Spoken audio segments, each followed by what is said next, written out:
राजद के पूर्व विधायक सीताराम यादव ने कहा कि बिहार में सभी विभागों में व्याप्त भ्रष्टाचार चल रहा है। बिना पैसे के लेन देन का कोई कार्य नहीं हो रहा है। चारों तरफ भ्रष्टाचार फैला हुआ है। वे सोमवार को राम जानकी रवि राम सेवक दास कॉलेज में फुलपरास होने वाली जन नायक कर्पूरी जयंती की तैयारी एवं मकर संक्रांति का भोज को लेकर आयोजित बैठक को संबोधित कर रहे थे। उन्होंने कहा कि किसानों को काफ़ी ऊंचे दामों पर खाद मिल रहा है। बासोपट्टी बाजार में भी 450 में यूरिया एवं 2000 में डीएपी मिल रहा है। इसकी जांच कर कार्रवाई होना चाहिए। उन्होंने कहा कि शिक्षा में भी सभी को समान अधिकार होना चाहिए, लेकिन सभी गरीब मजदूरों को समान अधिकार नहीं मिल रहा है। गरीब मजदूरों को देखने वाला कोई नहीं है। पूर्व विधायक ने कहा कि अगला विधानसभा चुनाव में तेजस्वी यादव को जिताकर सीएम बनाना है। इसको लेकर अभी से सभी कार्यकर्ताओं ने तैयारी शुरू कर दिया है। उन्होंने फुलपरास में होने वाली कर्पूरी जयंती में ज़्यादा से ज़्यादा कार्यकर्ताओं की भाग लेने की अपील किया। वही राजद वरिष्ठ नेता प्रदीप भास्कर ने कहा कि आगामी चुनाव में तेजस्वी को सीएम बनाएंगे और 200 यूनिट बिजली फ्री एवं महिलाओं को 2500 प्रति महीना पेंशन पाइए। कार्यक्रम की अध्यक्षता प्रखंड अध्यक्ष रामविलास यादव एवं संचालन सत्यनारायण पासवान ने किया। कार्यक्रम को प्रदीप भास्कर, निशांत मंडल, पूर्व जीप अध्यक्ष अनारो देवी, राजेश कुमार राजा, जामुन मंडल, योगी मंडल, अनिसुल अंसारी, आबिद अंसारी, अरुण यादव, सचिन कुमार सहित अन्य सैकड़ों राजद कार्यकर्ताओं ने भाग लिया। मालूम है राष्ट्रीय जनता दल के राष्ट्रीय अध्यक्ष माननीय श्री लालू प्रसाद यादव जी के निर्देशानुसार सभी प्रखंडों में मकर संक्रांति के अवसर पर एक दिवसीय कार्यकर्ताओं के सम्मान में दही चूड़ा भोज को आयोजित करने का निर्देश प्राप्त हुआ था। उसी निर्देश को अनुपालन करने के लिए बासोपट्टी प्रखंड राष्ट्रीय जनता दल के द्वारा आज राम जानकी रवि राम सेवक दास महाविद्यालय बासोपट्टी के इस पवित्र पावन शहर जमीन पर आज राष्ट्रीय जनता दल के सभी कार्यकर्ता साथियों का राजद परिवार की ओर से हम स्वागत करते हैं, अभिनंदन करते हैं, आपका इस्तकबाल करते हैं, आपका वंदन और आपका अभिनंदन करते हैं। जो भी साथी चौक चौराहे पर कहीं घूम रहे हो, आपसे नम्र निवेदन है कि आप राम जानकी रवि राम सेवक दास महाविद्यालय के मैदान में जुटे। चूंकि आज सभा नहीं आयोजित करनी है और हम लोग को तकरीर नहीं देनी है, सिर्फ आपका छोटा सा दावतनामा आपको दिया और आप राम जानकी रवि राम सेवक दास महाविद्यालय के कार्यक्रम में उपस्थित हुए मैदान में। इसके लिए लाख लाख धन्यवाद और शुक्रिया आपका। अब चंद मिनटों के बाद आपके बीच मकर संक्रांति के आलोक में दही चूड़ा भोज का आयोजन किया जाएगा। लेकिन चूंकि राष्ट्रीय जनता दल के कार्यकर्ताओं की बैठक है तो कुछ न कुछ राजनीतिक चर्चाएं तो होगी ही। 2025 हम लोगों के भाग्य का, हम लोगों के संगठन का और हम लोगों के संघर्ष का ये परीक्षा का वर्ष है। जिस तरीके से साल भर विद्यार्थी पढ़ता है और वार्षिक परीक्षा में उत्तीर्ण होने के बाद ही घर के गार्जियन, अभिभावक, सगे संबंधियों का सर ऊंचा होता है, ठीक उसी तरह 5 वर्ष जो जनहित में, जन कल्याण में, आम आवाम के हित में, आम आवाम के खिलाफ, वो चाहे अपराधियों का जुल्म हो या पुलिस प्रशासन का जुल्म हो या भ्रष्टाचार हो, अत्याचार हो, दुराचार हो, बलात्कार हो, तमाम अव्यवस्थाओं के खिलाफ जो हम संघर्ष करते हैं, उसकी परीक्षा का वक्त रहता है 5वां वर्ष। और ये 2025 हम लोग के लिए संघर्ष का, परीक्षा का वर्ष है। 2025 के विधानसभा चुनाव को हम कार्यकर्ताओं को अपने बूथ पे लड़ना होगा। चूंकि चुनाव का हार न नेता हारते हैं न नेता की जीत होती है। हारते आप हैं और जीतते आप हैं। जीत कार्यकर्ताओं का होता है और हार भी कार्यकर्ताओं का होता है। इसलिए आप आए हुए तमाम साथियों, भाइयों, चूंकि आप जो भी लोग आए हुए हैं कोई नए लोग नहीं हैं, सारे साथी हम लोग 25, 30, 40 वर्षों से तपे तपाए जुल्म, अत्याचार, अपराध और न्याय के खिलाफ जमीनी तौर पर संघर्ष करने का एक लंबा इतिहास हम लोगों का है। हम लोगों ने कुर्बानियां दी है, हम लोगों ने शहादत दिया है, हम लोगों ने अत्याचार के खिलाफ आवाज उठाया है और हम सबों का नेता सीताराम यादव कल भी उसी मजबूती के साथ सामाजिक न्याय के पक्ष में अपनी आवाज को दहाड़ता था और आज भी सीताराम यादव हमारे नेता श्री लालू प्रसाद यादव उसी मजबूती के साथ भ्रष्टाचार, जन विरोधी, किसान विरोधी, नौजवान विरोधी भारतीय जनता पार्टी निमित्त सरकार के खिलाफ जमीनी तौर पर हम लोगों ने 5 वर्षों में संघर्ष किया है। इसी बात का प्रमाण है कि आज भी आप कार्यकर्ताओं का विश्वास और भरोसा आपका नेता के प्रति टिका हुआ है। ये साबित करता है कि 25 का चुनाव हम लोग जीतेंगे और 25 के चुनाव में हम लोग हौसला अफजाई करके लड़ेंगे और भारतीय जनता पार्टी के जो विधायक अरुण शंकर प्रसाद जी हैं 5 वर्षों में इनके कार्यकलापों की चर्चा गांव में जाके करना होगा। ये भाजपा का षड्यंत्र है कि हमारे दल के अंदर झगड़ा लगाने का कोशिश किया जा रहा है, दुष्प्रचार किया जा रहा है, गलत लोगों के बारे में प्रचार करके हमको आपस में उलझाने का एक षड्यंत्र का नाम है। इसमें फंसना नहीं है। जिस तरह अर्जुन का नजर मछली के आंख के उस पुतली पर था, उसी तरह हम सबों का नजर भारतीय जनता पार्टी के विधायक के द्वारा इस इलाके में, इस प्रखंड में, इस विधानसभा में जो आतंक मचा है, जो लूट मचा है, इस लूट और अफसरशाही के खिलाफ आम आवाम के बीच में जाके हम लोगों को अपनी आवाजों को बुलंद करना होगा और एकजुटता के साथ लड़ाई लड़नी होगी। इन्हीं शब्दों के साथ 2025 आप सबको नया साल का मुबारकबाद हम अपनी तरफ से दे रहे हैं और आपसे आग्रह करते हैं कि हो गई है पीर पर्वत सी पिघलनी चाहिए, हो गई है पीर पर्वत सी पिघलनी चाहिए, हो कहीं भी आग लेकिन आग लगनी चाहिए। सिर्फ हंगामा खड़ा करना हमारा मकसद नहीं, हमारी कोशिश है कि सूरतें बदलनी चाहिए, सूरतें बदलनी चाहिए।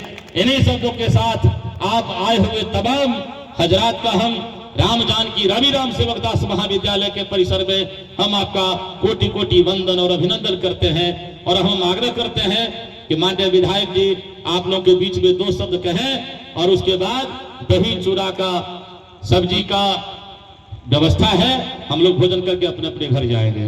अब आपके बीच माननीय विधायक अपनी बात को रखें। मकर संक्रांति के पावन अवसर पर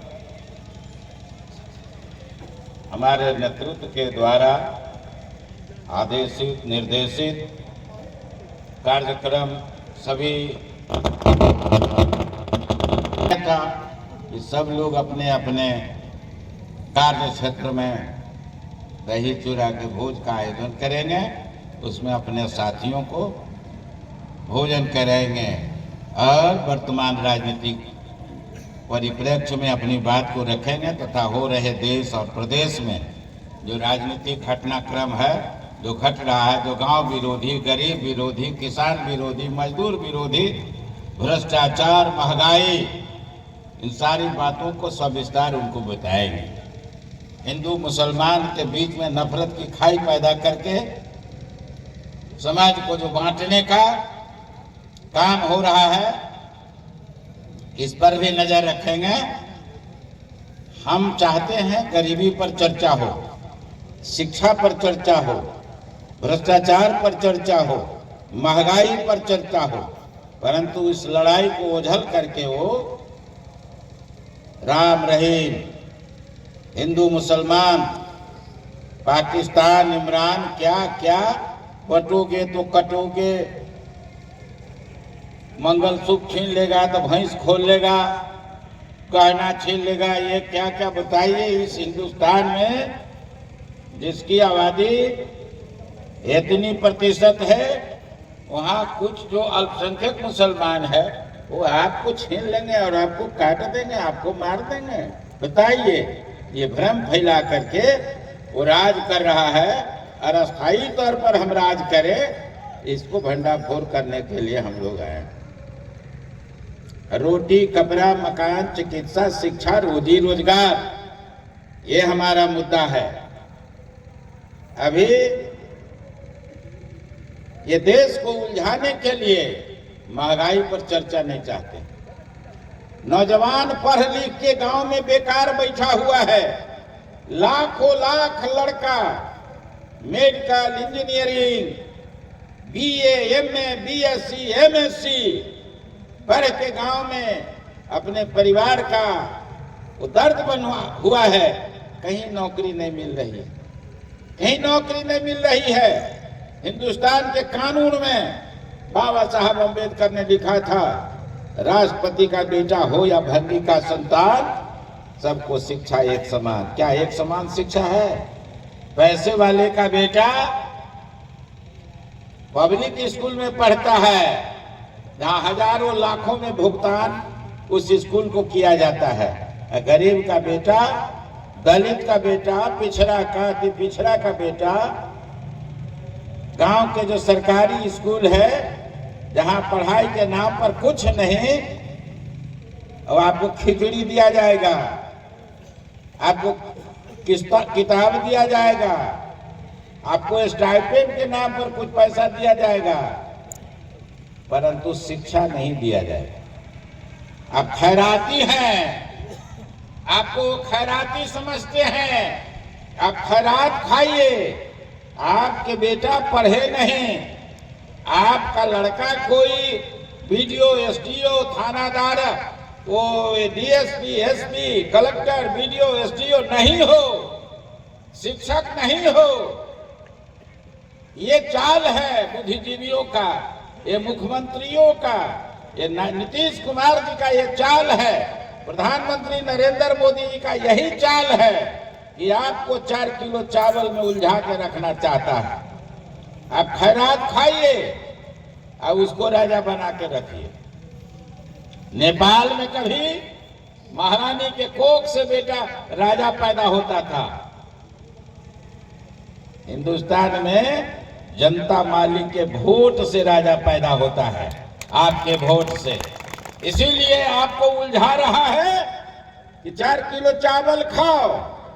और नरेंद्र मोदी जो बेईमान प्रधानमंत्री है, जो गरीबों के लिए, सिर्फ उनके बेटा के लिए शिक्षा नहीं, आपके लिए कोई उचित रोजगार नहीं, गरीबों का बेटा भटके, उसका वोट लेते जाओ, उसको खैरात खिलाओ, वो खैराती है, उसके नाम पर वोट लो, राज करो। आज ऊंचे लोग जो इस देश के करोड़पति अरबपति है, जो करोड़पति है अरबपति बनता जा रहा है, अरबपति खरबपति बनता जा रहा है। दुनिया के नक्शे पर आज अडानी और अंबानी अमीरों की पांत में जो 5-7 लोग इस देश में अमीर है, उसमें गिनती हिंदुस्तानियों अमीरों की होती है। और इस देश के जो आज भी गरीब है, जिसके बदन पर कपड़ा नहीं है, जिसका बेटा पढ़ता लिखता नहीं है, आज भी वो झोपड़ी में रहता है, उसके लिए भारत सरकार का कोई प्रोग्राम नहीं है। ये अमीरी गरीबी का खाई कितना बढ़ता जा रहा है, इसी को पाटने के लिए लालू जी ने प्रस्ताव रखा था कि गांव में सामाजिक और आर्थिक सर्वे होना चाहिए। और जो सर्वे हुआ भी, जब नीतीश कुमार जी लालू जी के यहाँ गए थे, अरुण जी यहाँ आ जाइए, यहाँ जाइए, कुर्सी खाली है। लालू जी का दबाव बढ़ा, लालू जी के यहाँ प्रेशर, लालू जी के यहाँ एक गए सहयोग मांगने के लिए, तो तेजस्वी जी ने 2-4 शर्तें रखा। उन्होंने कहा कि करेंगे, कब? हमने वादा किया था चुनाव में कि 10 लाख लोगों की बहाली हम करेंगे। आप हमको वादा करिए कि 10 लाख लोगों को आप नौकरी देंगे। उन्होंने कहा कि हम देंगे। तब उन्होंने कहा, हमारे पिताजी अर्थात लालू प्रसाद यादव जी शुरू से कह रहे हैं जाति गणना होना चाहिए, किसकी कितनी आबादी है इसका हमको जानकारी चाहिए, देश को जानकारी चाहिए, गरीबों को इस बात की जानकारी चाहिए कि किसकी कितनी तादाद है। तो आप करेंगे? उन्होंने स्वीकार किया कि हम करेंगे। मित्र साथियों, बहाली प्रक्रिया, जब तेजस्वी जी सरकार में गए उन्होंने कहा कि बहाली प्रक्रिया शुरू करिए, तो वित्त सचिव जो सिद्धार्थ नाम के अफसर जो अभी शिक्षा विभाग में कमिश्नर हैं, उनको तेजस्वी जी के यहाँ भेज दिया गया और तेजस्वी जी से कहा गया कि देखिए सर, पैसे का तो अभाव है, फाइल को पन्ना उलटते थे, तेजस्वी जी को कन्विंस करना चाहते थे कि पैसे का अभाव है। तेजस्वी जी कहा कि सिद्धार्थ जी, हमने वादा किया है और वादा करवाया है, हमने जनता के बीच वादा किया। नीतीश जी, माननीय मुख्यमंत्री जी हमारे यहाँ वादा किए हैं कि हम बहाली प्रक्रिया करेंगे। तो पैसा नहीं है तो पैसा का प्रबंध करिए, लेकिन बहाली करिए, नहीं तो हम सरकार से वापस ले लेंगे। तब बहाली प्रक्रिया शुरू हुई, 4-5 लाख लोगों को नौकरी मिली, तेजस्वी जी की वाहवाही शुरू हुई, तेजस्वी जी को काफी समर्थन मिला, सहयोग मिला, लोगों का स्नेही भाव मिला, आशीर्वाद मिला। बेईमान सरकार तो नीतीश जी देखे कि ये तो सारा श्रेय बटोर रहे हैं तेजस्वी जी, तो सारा श्रेय तेजस्वी जी ये क्यों नहीं बटोरेंगे?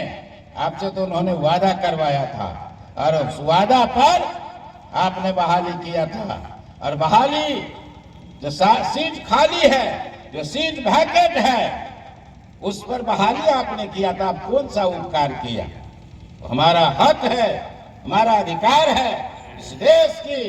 तो गरीब गुरबा लोग, जो पिछड़े दलित लोग, जो नौजवान लोग, ऊंचे जात के भी जो नौजवान पढ़े लिखे बेकार बैठे हैं, उनको नौकरी चाहिए कि नहीं? हाँ, वही नौकरी हमने दिलवाया। इनको मिर्ची लग गई कि श्रेय जा रहा है तेजस्वी यादव को, उसने समर्थन वापस इनका करवाया और फिर भाजपा के साथ चले गए। हम अब वादा करते हैं, पैर छूते हैं नरेंद्र मोदी का ये नीतीश कुमार जी। धिक्कार है नीतीश कुमार को, धिक्कार है नीतीश कुमार को। ये पैर छूते हैं नरेंद्र मोदी, जिस नरेंद्र मोदी से सीनियर हैं नीतीश कुमार जी, लेकिन कुर्सी के लालच में और हम पर ये सीआईडी, इनकम टैक्स, ईडी, क्या क्या उनका भूत है नरेंद्र मोदी का, उनका कुछ दूत है, भूत है। वो सबको आज विरोधी को वही डरा डरा के सबको साइलेंट कर रहे हैं। लेकिन लालू जी कहाँ करने वाले हैं? लालू जी ने कहा हम फांसी पे झूल जाएंगे, लेकिन फिरका परस्ता से हमारा कोई सुलह समझौता नहीं होगा।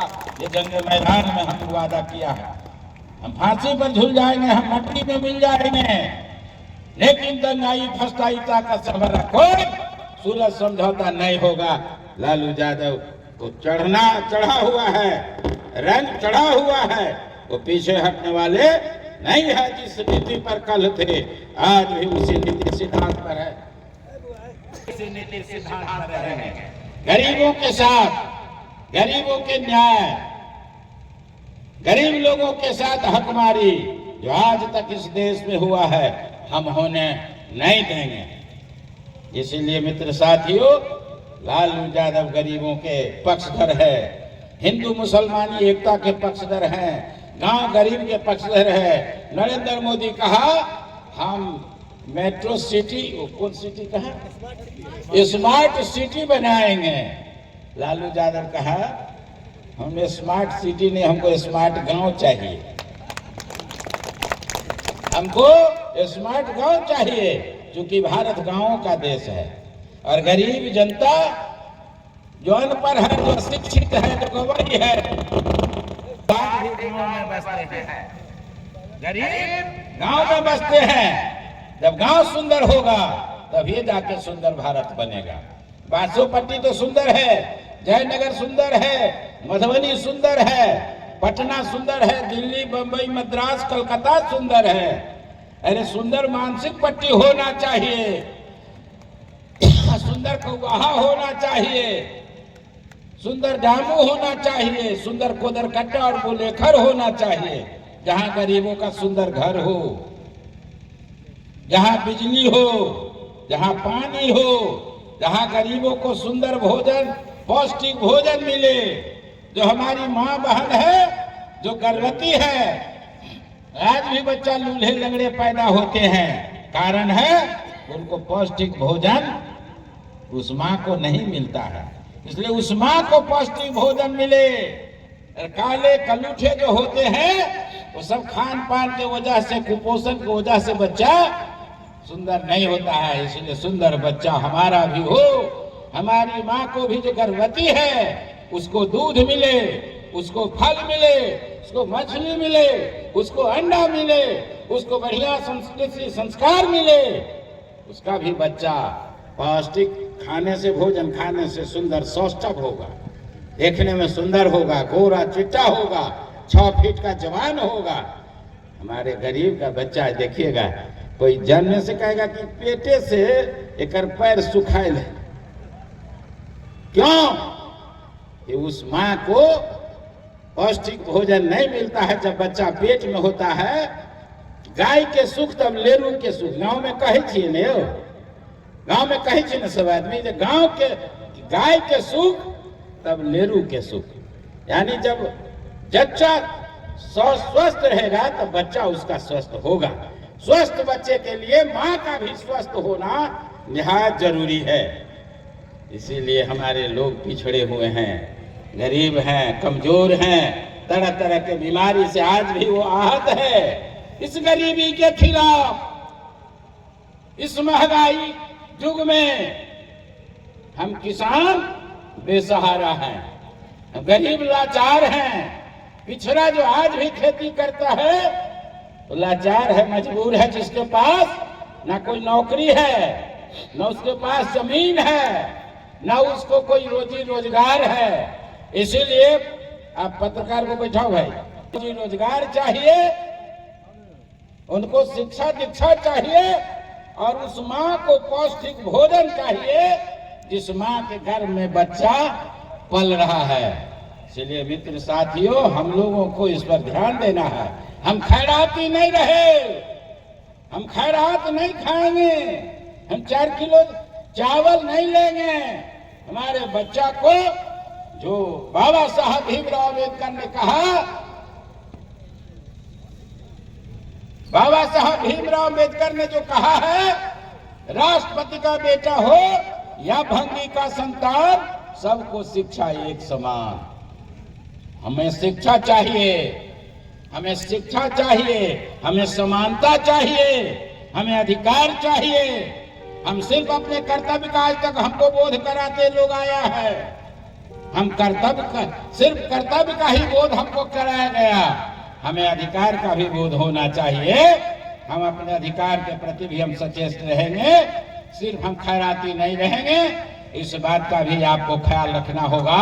ये 2025 हम हाथ पर हाथ धर के नहीं बैठे रहेंगे। हम बहुत जल्द हम फिर आंदोलन का हम लोग रुख पकड़े हुए हैं।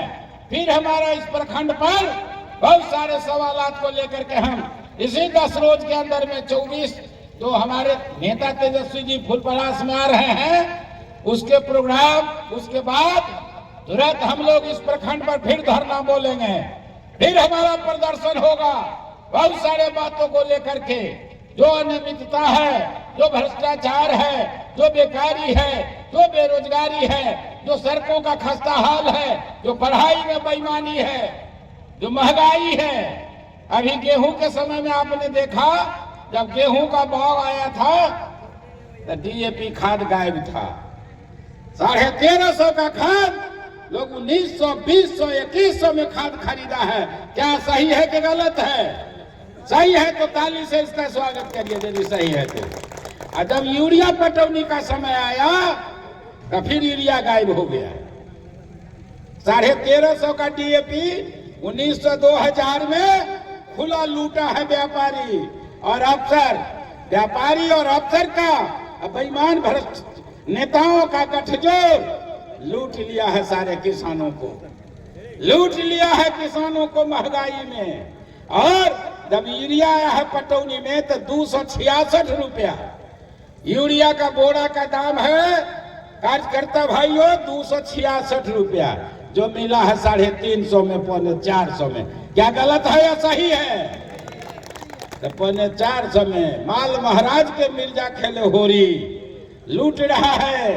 भाजपा को वोट देने वालों, मैं ऐलान कर रहा हूं, बात सही है कि गलत है? आप बताओ। किसान का जब गेहूं उगेगा तो उसका रेट होगा 1500, वो बिकेगा 1600 में। और सारे गेहूं समेट के अभी देख रहा है सारा धान समटा रहा है 1700, 1800, 1900, बहुत तो 15-16 में शुरू में खरीद लिया, अभी 16, 17, 18, 19 तक। और उसी धान का चावल 60 रुपये किलो बिकेगा। उसी धान का चावल आप अपने बेटे की शादी, आप अपने बहन की शादी, आप अपने भाई का, माता पिता का श्राद्ध करेंगे तो वो कहेगा, गांव के लोग, हम लोग कहते हैं ऐ चावल से भोज नहीं है तो बाजार से लावा कीन कर। आप ही के धान का जो चावल है जो आपने 1800-1900 में बेचा है, उसी का चावल 60 रुपये किलो। माल महाराज के मिर्जा खेले होरी, तोरे अगना भोज खेबू तोरे बाप से रोज ले। आप ही का धान खरीद के ले गया और आप ही को चावल आप ही के हाथ बेच रहा है 60 रुपये। मित्र साथियों, कितनी बड़ी अनियमितता है। अब बताइए, अभी दूध बिक रहा है, किसान का गाय का दूध सुधा कंपनी का खरीदारी जहां हो रहा है 30 रुपये, 35 रुपये, और वो दूध का दही सुधा और अमृत हम 120 रुपया भी उसका दही बिक रहा है। क्या बिक रहा है कि नहीं? बिक रहा है कि नहीं? 120 रुपये अमृत का और सुधा का दही।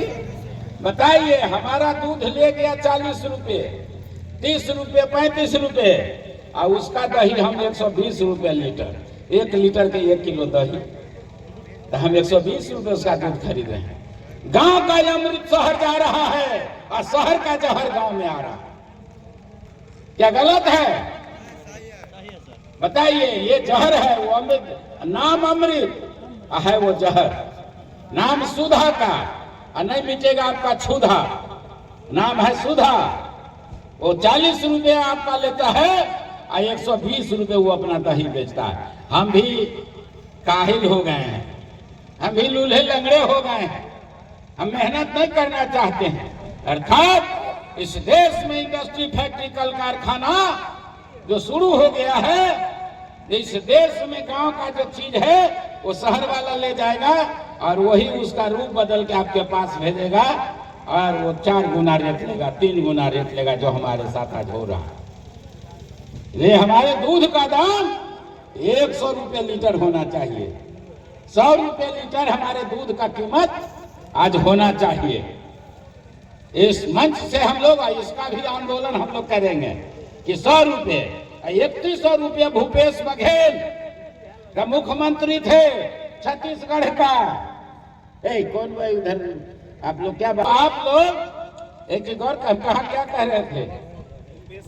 भूपेश बघेल जो मुख्यमंत्री थे वो छत्तीसगढ़ के, उन्होंने 3100 का क्विंटल धान खरीदारी कर रहा था, लेकिन कैसे कुचक्र करके भूपेश बघेल को घेर घार के, कबड्डी हम लोग खेलते थे ना पहले, तो घेर के एक आदमी धन रख ली और 5 टा लटेगी और पकड़ के घुसेट के हरदा बोला दी। उसी तरह इनके पास CID है, CBI है, इनकम टैक्स है, ED है, क्या क्या सब घेर घार के उस पर केस करा के, आज जब तमाम ये मीडिया के लोग, माफ करिएगा रोशन भाई, हाँ, वो तमाम मीडिया के लोग जितना चैनल है हल्ला करेगा, भूपेश बघेल सब ढहुआ खा गए, भूपेश बघेल सब ढहुआ खा गए, सब रुपया सब चीज उठा कर पी गए, मटियो तोल पी गए, अलकतरा पी गए, सब पी गए, देते न प्रचार करत। हमार भाई सब देखा वाला, सुनो वाला, भूपेश बघेल सब खा गए काका हो, और ठीके कहे, सब रेडियो वाला कहे है, सब TV वाला कहे है। अब जबरदस्ती हरदा बोला दी, सब वोट मोटिया के और रुपया छिटना शुरू करिए। अब देखिएगा वोट आएगा तो हम लोग बिना ढुआ वाला फूल छाप बांटेगा, घरे घरे पैसा, आपको भी लुभा के ले जाएगा। और कभी वो मर सुखे हो एमहर पलार बह है तो कतो सुखलावा में जाए चल मेरे। यही तरीका है, हमको फूट डाल के हमारा वोट ले जाता है। अब बहुत खेला बेला उसके उस मशीन में भी होता है। इसलिए हमारी एकजुटता हमको चाहिए। जितने गरीब हैं, जितने दलित हैं, ऊंचे जात में जो प्रगतिशील विचारधारा के लोग बैठे हुए हैं, तमाम भाइयों से हिंदू मुसलमान किसान मजदूर, छोटी लड़ाई में हमको नहीं करना है। ये दाहा में दुर्गा जी के भसान में, तो सरस्वती पूजा के भसान में जुलूस निकाली, मस्जिद ले जाई तो अनेरे कूदा लागी। यहाँ सब देखो बजबे तो काट देबो। जोश जगा के झंझट फंसा के हमरा सबके कमजोर करी। हम सब एक भाई है। 100 में 90 शोषित है। धान और धरती राजपाट में 90 भाग हमारा है। आपको ये ख्याल रखना होगा। आइए, आपको ये ख्याल रखना होगा, 100 में 90 शोषित है। धान और धरती राजपाट में 90 भाग हमारा है। क्योंकि हमको 90 चाहिए, हमको नौकरी चाहिए तो 90% चाहिए। इसलिए गांव का सर्वे हुआ है, गिनती हुआ है। मित्र साथियों, वाला कथी करे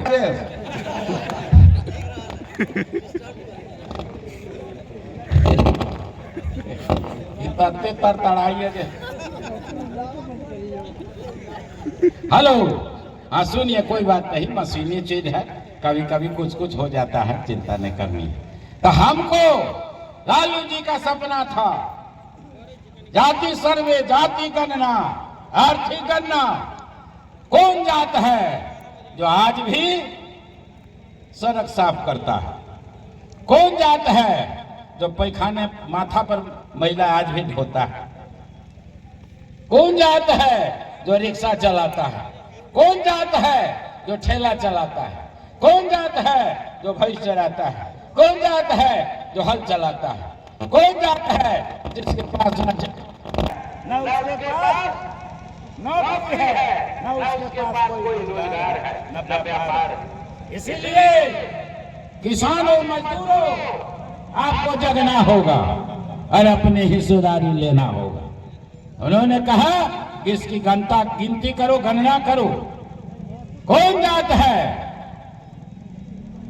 जो आज भी कूड़ा कचरा बीनता है? शहर में जाइएगा तो टूटा हुआ बोतल, फूटा हुआ शीशा, फेंका हुआ लालटेन, फेंका हुआ कुर्सी, प्लास्टिक, वो सब चुन चुन के गरीब गुरबा आदमी, सब दलित वर्ग का, महादलित का, आदिवासी का, वो सब लड़का बच्चा सब बीच के ले आता है, उसको बेच के अपना गुजारा कर रहा है। ये सर्वे करो, ये कौन जात है? भारत सरकार का जो बजट बनता है, बिहार सरकार का जो बजट बनता है, वो जो कूड़ा कचरा बीनने वाला है, वो जो रिक्शा खींचने वाला है, वो जो ठेला खींचने वाला है, वो जो भैंस चराने वाला है, वो जो घास करने वाला है, वो जो सड़क बहारने वाला है, वो जो माथे पर मैला ढोने वाला है, उसके लिए उस बजट में प्रावधान करो। उसके आधार पर बिहार का बजट और भारत सरकार का बजट बनना चाहिए। ये हमारे नेता लालू यादव जी का सपना और उसका सोच है, उसका अनुमान। तो इसके और उसने बिहार सरकार से तेजस्वी जी आरक्षण करवाया 65%। नौकरी में हमें 65% आरक्षण होना चाहिए। और ये होना चाहिए, उसमें बेईमानी हो रहा है। आरक्षण 65% हमारा कराया था लालू जी, तेजस्वी जी, नीतीश से दबाव देके, और ये लोग सरकार की खुशहाली हो रही थी, लोग इनको आशीर्वाद और दुआ दे रहा था। तेजस्वी यादव को चारों तरफ से वाहवाही मिल रही थी। तो क्या किया इन लोगों ने? सरकार से समर्थन लिया वापस। अरे भाजपा के लोगों ने, याद रखना गरीब गुरबा भाइयों, पिछड़े दलित शोषित मुस्लिम भाइयों, इसने हाई कोर्ट में केस करवाया और 65% आरक्षण को तोड़ के पुनः अपने रास्ते पर 49.5 पर ले आया। हे मित्र साथियों, 4 किलो चावल पर नहीं, हमें रोजी रोजगार चाहिए, हमें भ्रष्टाचार से निजात चाहिए, हमें शिक्षा में जो बेईमानी हो रहा है, राष्ट्रपति का बेटा हो या भंगी का संतान, सबको शिक्षा एक समान, हमें शिक्षा में समानता होनी चाहिए, हमें सरकार में हिस्सेदारी चाहिए। हमारे परदादा, हमारे दादा, हमारे बाप और हमारे बच्चे भी जो हम सरकार को टैक्स दे रहे हैं, आप जो मरुआ रोटी पर नमक खाते हैं, उस नमक पर जो आप टैक्स देते हैं जीएसटी, उसी पैसे से भारत सरकार का खजाना भरता है, उसी पैसे से स्कूल कॉलेज बनते हैं, सड़कें बनती है, पुल बनता है, सारे अधिकारी पदाधिकारी और सरकारी कर्मचारी का वेतन भत्ता उसी पैसे से चलता है। आप सब लोग जानते होंगे जीएसटी, आज तो सब जानने लगे हैं, जीएसटी आप देते हैं। ये हम कोट पहने हैं, ये चश्मा है, ये घड़ी है, ये मोबाइल है, ये लाउड स्पीकर है, इस सब पर हम टैक्स देते हैं, सब आप लोग देते हैं, आपके पुरखे देते आए, आप भी दे रहे हैं। पहले सेल टैक्स, इनकम टैक्स, अब जीएसटी, उस सब पर आप जितने लोग कपड़ा लत्ता पहने हैं, दैनिक दिनचर्या का जितने भी सामान खरीदारी आप करते हैं, मार्केट में आप सब पर टैक्स देते हैं। उसी पैसे से ये माल महाराज के मिर्जा खेले हो रही, हम इसी को कहते हैं। आप ही के माल का कमाल है, लेकिन आप 4 किलो खैरात खा लीजिए। अब क्या करिए नौकरी चाकरी लेकर, आपके राज्य में कहे है आपकी कोई हिस्सेदारी होगी, अब चावल खाइए ना। हम 80 करोड़, सुनिएगा प्रधानमंत्री का आज के कल था जन मन की बात, हम लोग करते हैं जन की बात, ये प्रधानमंत्री जी करते हैं मन की बात। आपके बात को, आपके मन की बात को नहीं करेंगे, अपने मन की बात। अब हमारा सुनिए, हम आपका कुछ नहीं सुनेंगे। बताइए ये बेईमान, कभी कोई पत्रकार को संबोधन करते हैं? उनसे कोई पत्रकार कुछ प्रश्न पूछता है? पूछा जाएगा तेजस्वी यादव से, प्रश्न पूछा जाएगा लालू यादव से, कोई प्रश्न नहीं पूछा जाएगा नरेंद्र मोदी से, जो इस देश के प्रधानमंत्री। आपका प्लानिंग होना चाहिए, आपका योजना होना चाहिए। जो आपकी सरकार बनी तो आप क्या कर रहे हैं? कुछ नहीं बोलेगा, कुछ नहीं बोलेगा, खाली पत्रकार का सुनिए और उनके मन की बात सुनिए, जन की बात नहीं करेंगे। इसलिए मित्र साथियों, इस भाजपा को भगाना है, इस भाजपा को भगाना है। कहेगा सीताराम सीताराम सीताराम, रटिए। बताइए, हम बीमार होंगे, हमें सांप काट लेगा तो क्या मंत्र पढ़ने से हमारा बीमारी छूट जाएगा? सांप का मंत्र उतर जाएगा? कौन युग में हमको लेके जा रहा है? उसके लिए हॉस्पिटल चाहिए, पढ़ने के लिए विद्यालय चाहिए। वो कहेगा सरस्वती पूजा में खूब चांदा कीजिए, दान कीजिए, बैंड बाजा बजाइए, नाच करते हुए मंदिर में भसाइए।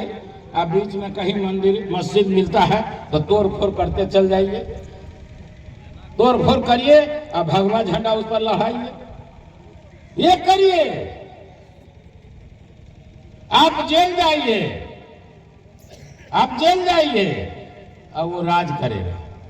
आपका बेटा जेल जाए और उसका बेटा अमित शाह का बेटा, क्या नाम, जय शाह, बिना क्रिकेट खेलने में कोई चौका छक्का नहीं जानते हैं, लेकिन वो बीसीसीआई के चेयरमैन है।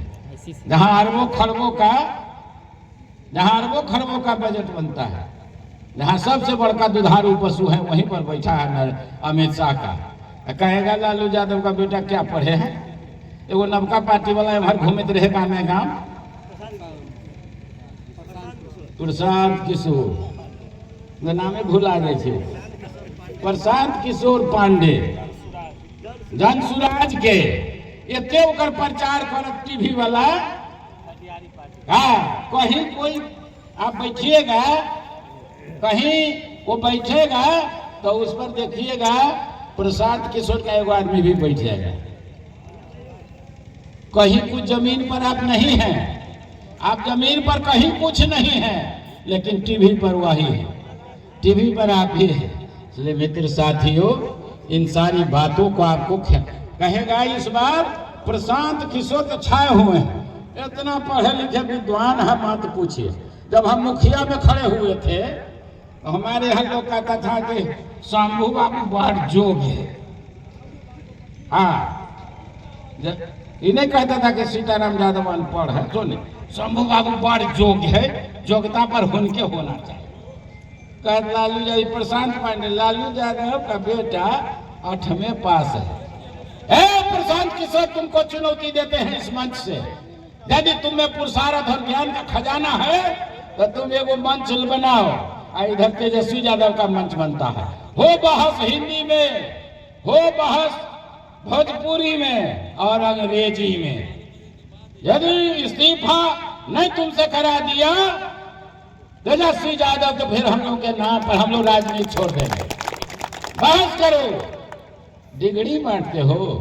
हम कर्पूरी ठाकुर का 1977 में इस बासुपट्टी मेरी ढिमकी था हाई स्कूल में, उस पर भाषण हुआ था। कर्पूरी जी कहे थे, popularity is qualification in politics. राजनीति में सबसे बड़ी योग्यता उसकी लोकप्रियता होती है। प्रशांत किशोर तुम्हारा सर्टिफिकेट देखने कोई नहीं जाएगा। माल महाराज के मिर्जा खेले होरी, वोट हमारा राज तुम्हारा। हमारे लालू जी कहते हैं कि वोट हमारा राज तुम्हारा नहीं चलेगा, नहीं चलेगा। वोट है हमारा तो नेता होंगे हम, नीति चलेगी हमारी, नेतृत्व होगा हमारा। अब यही चलेगा, यही चलेगा, यही चलेगा। तो मित्र साथियों, सारे सवालात को आपके साथ हम लोगों ने मजबूती से रखा है। बहुत सारी बातें हैं। अभी माई बहन योजना तेजस्वी जी वादा किए हैं कि हमारी सरकार घर से बनेगी तो हम माई बहन योजना चलाएंगे। उस योजना में उन्होंने कहा है, खैरात पर ध्यान देने वाले भाई सुनना, चौक चौराहा सड़क पर जो कोई रिक्शा ठेलने वाला, ठेला ठेलने वाला है भाइयों, गरीब गुरबा, पिछड़े दलित शोषित पीड़ित भाइयों, आपसे खास तौर से मेरा निवेदन है। उनका ऐलान हुआ है कि हमारी सरकार बनेगी तो हम प्रत्येक महिला को हम 2500 रुपया, हर महिला को हम घर में पहुंचाएंगे। 2500 रुपया, इधर 4 किलो और उधर 2500, 1.5 कुंटल अनाज तो कहुना भ जेते बलेको में, बाजारों में खरीद कर। बताइए, 400 रुपया जो वृद्धावस्था पेंशन मिल रहा है बड़े बुजुर्ग को, पुरुष महिला को, उसको 1500। सरकार बनेगी तो वृद्धावस्था पेंशन मिलेगा 1500। और जो विकलांग है, हमारे पंडित जी हैं, इनको 400 मिलता है, नहीं 400। और आपको सरकार हमारी पार्टी की बनेगी तो वो हो जाएगा 1500, 4 गुना। जो विधवा पेंशन है, जो हमारी माँ बहन विधवा हो गई है, जो पेंशन उनको 400 मिलता है, वो भी हो जाएगा 1500। और 200 यूनिट बिजली फ्री। बनाओ सरकार, मजा लूटो मोहब्बा का। अब की बारी हमारी है, अब की बारी तेजस्वी की है। जहां हो तेजस्वी वहीं वो बटन दबाना है, वहीं बटन दबाना है। ये मित्र साथियों, गरीब गुरबा भाइयों, पिछड़े दलित, किसान, मजदूर, हिंदू मुसलमान, ये सब लड़ाई में हमको नहीं पड़ना है। हमारा लड़ाई गरीबी के खिलाफ, हमारी लड़ाई बेकारी के खिलाफ, हमारी लड़ाई बेरोजगारी के खिलाफ, हमारी लड़ाई छुआछूत के खिलाफ, हमारी लड़ाई हिंदू एकता, मुस्लिम हिंदू मुस्लिम एकता, हम इसके लिए लड़े।